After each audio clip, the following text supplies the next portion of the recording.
И другото, което виждаме, Библията ни описва Исус Христос като Бог, като човек и като Месия.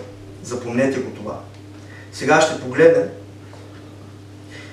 18 доказателства, че Исус Христос е Божия Син. За да ви накарам да мислите и да погледнете върху Словото. Сега, знаете, че има различни виждания. Аз ще захвана две религии. Юдаизма и мюсюлманството. Сега, когато погледнем юдаизма, евреите не приемат Исус Христос. Не го имат нито като Бог, нито като пророк, нито като свещеник. Те отричат Исус Христос в три различни измерения, където Божието Слово го казва. Те го отричат като... Може ли малко вода? Че Исус Христос е Божия Син и също така те, когато погледнат към Исус Христос, те го виждат като шарлатан, като мошенник, като измамник. И те ни приемат Исус Христос. Те са хората, които ще донесат царството на Антихриста. Божието Слово казва, че те ще отворят вратите си. Много ти благодаря.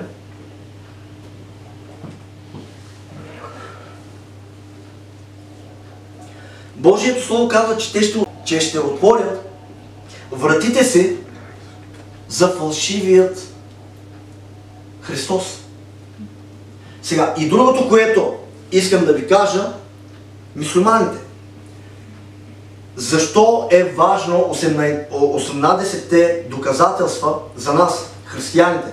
Защото когато имаме среща с тези хора, ние трябва да имаме знанието и да знаем какво да говорим, защото те ще имат много неща какво да говорят. Мюсюлманите вярват в Исус Христос, но не вярват, че Исус Христос е Божия Син и че Той е самият Бог.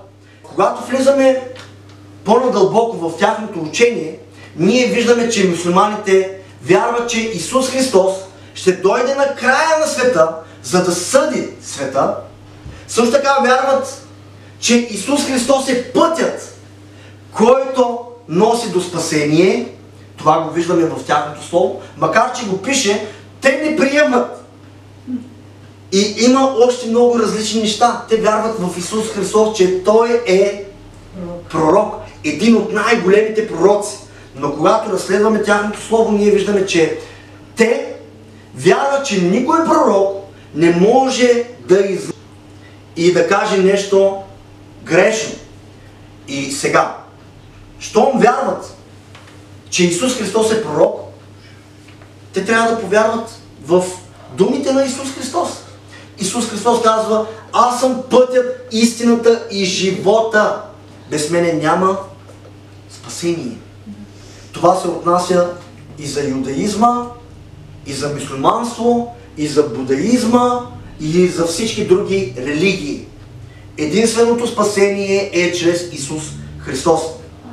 Затова тези 18 доказателства са много важни за нас и ние трябва да сме в съзнание, че Исус Христос е Божият Син, показвайки доказателства от Божието Слово и показвайки стихове.